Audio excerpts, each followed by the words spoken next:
On the second page of the notes for today, we're going to look at the midpoint formula. Now, the midpoint formula isn't the kind of formula that you use when you're trying to find the midpoint like here, like we were on the previous question. The midpoint formula is different because it's what you do when you're trying to find the midpoints of two things when you're given the coordinates. So this is for coordinate notation. So when something's an ordered pair, we're gonna use this kind of formula. Now this one right here is the official midpoint formula. It's the more formal one. This formula says that to find the midpoint, you take the two x's, you add them up and you divide them by 2, and then you take the two y's and you add them up and you divide them by 2. And so in a formula, like in this one, they want us to use, to find the midpoint of segment AB, this would be my x1, this would be my y1. You just label them the same way that you would normally label them when you were going to find slope. So this would be my x1, this would be my y1, this would be my x2, and this would be my y2. And so some students, when they're finding the midpoint formula, they like to just find the midpoint like this. So you plug the numbers in to the formula. It's kind of like you're averaging the x's and you're averaging the y's to figure out where the middle is. And you can find the midpoint using that method.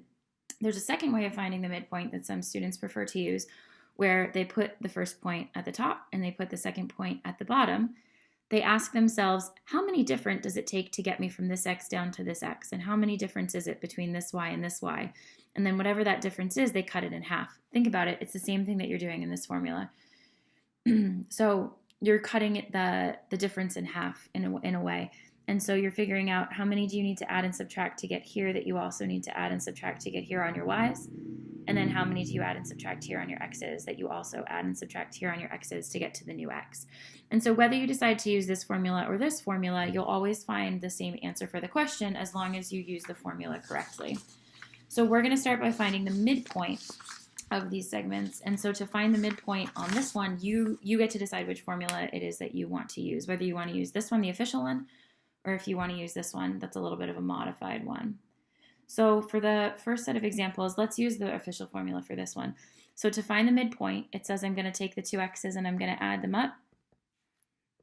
So I'm going to take -4 and I'm going to add it to -8, and then I'll divide that by 2. And then I'm going to take my two y's. So I'll take +3 and -9 and I'll add those up and I'll divide it by 2. The formula always has a plus sign in the middle, but if your numbers have negatives, then sometimes it's going to change.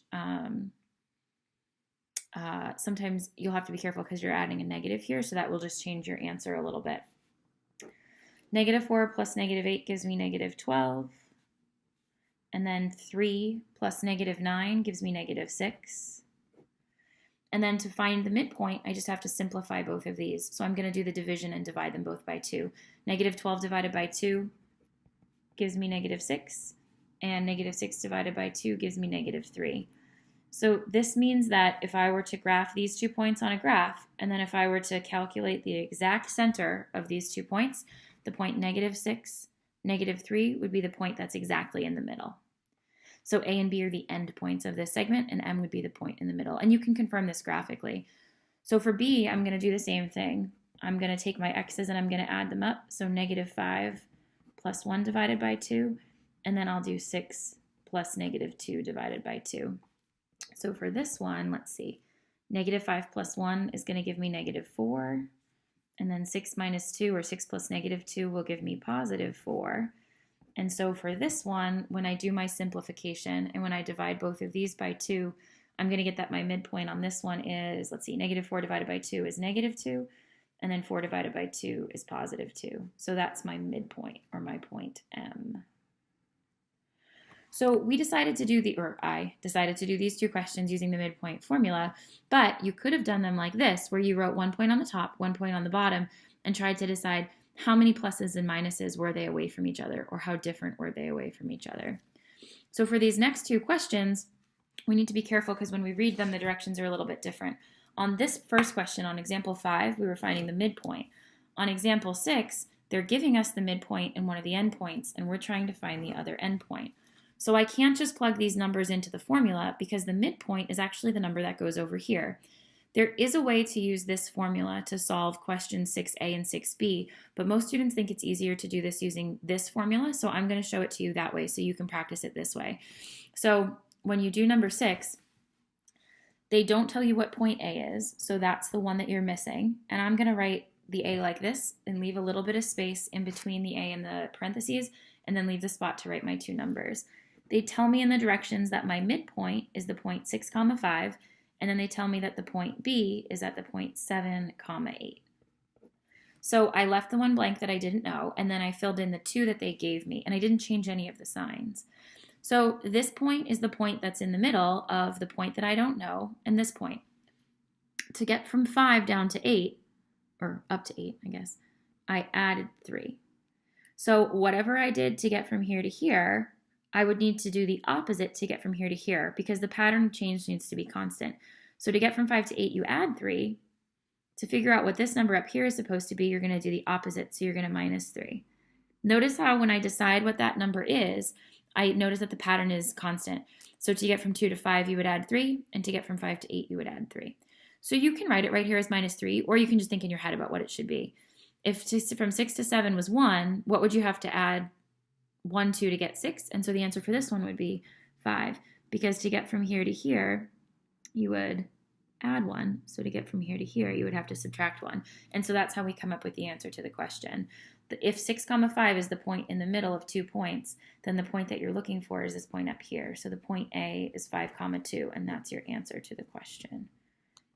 By the way, you could always double check something like this by plugging this one and this one into the formula and making sure, this formula up here, and making sure that you get 6, 5 out as the middle, but you do on this one. And so over here, I'll do the same thing. They gave me A and they gave me M, but I need to figure out what B is. So for this one, I'm going to write the A up on the top. I'll write the M in the middle, and then I'll write my B down here, and I'll leave the B blank because that's what I'm trying to find. So to get from 2 to 0, you subtract 2. So to get from 0 down to the next number on this one, you'll also subtract 2, so that'll give you negative 2. And then over here, to get from negative 1 to 1, you added 2. So to get from 1 to the next number, you'll also add 2.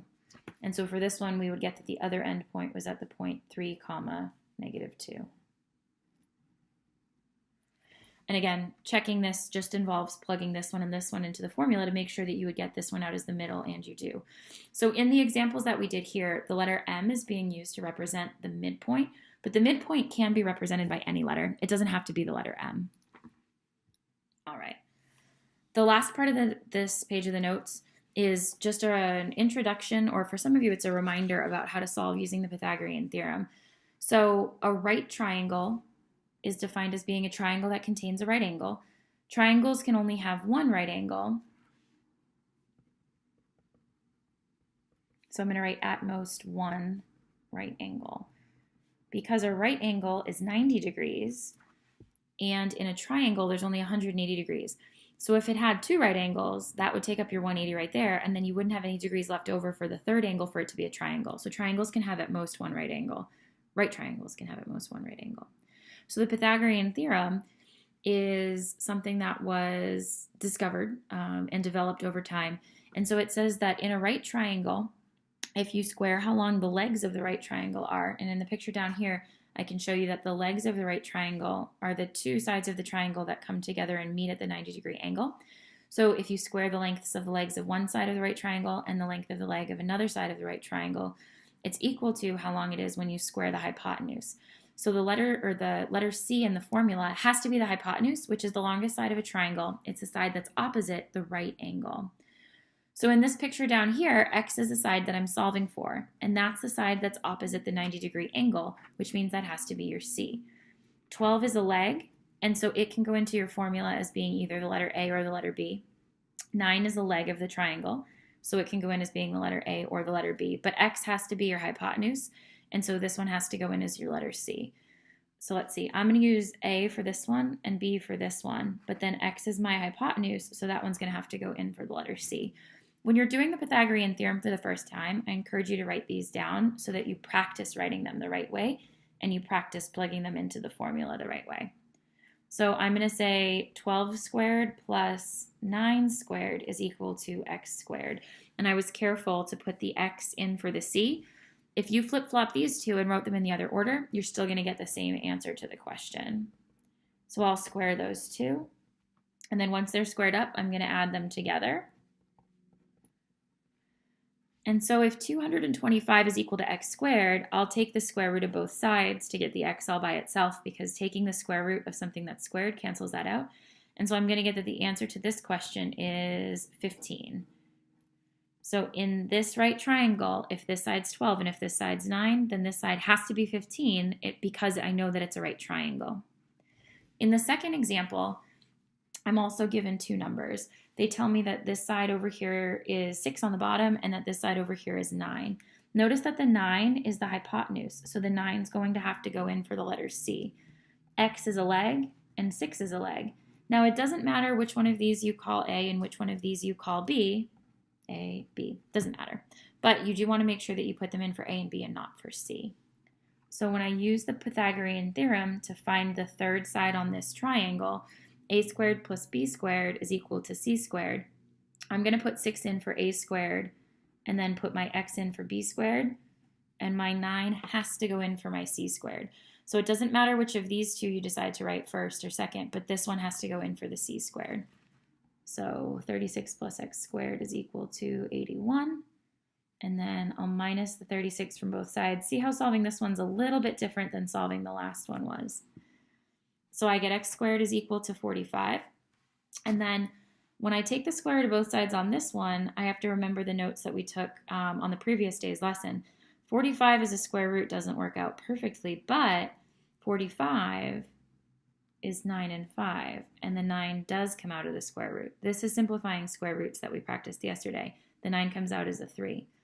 So when I write my answer to this question, there's two different ways that I could write it. If they want it kept in radical form or in square root form, I would say that the missing side of the triangle is 3 square root 5, because the 9 comes out as a 3, but the 5 stays stuck inside. Or if the directions to the question said that they wanted it rounded, like this one does, it says round your answer to 2 decimal places, then I would type this, or I could simply just type this one into a calculator. And so I would get 6.71, and that's approximate. So let's put a box around both of these, but the directions to the question did say that they wanted it rounded to the nearest hundredth, so that's my 2 decimal places that I rounded it to right there.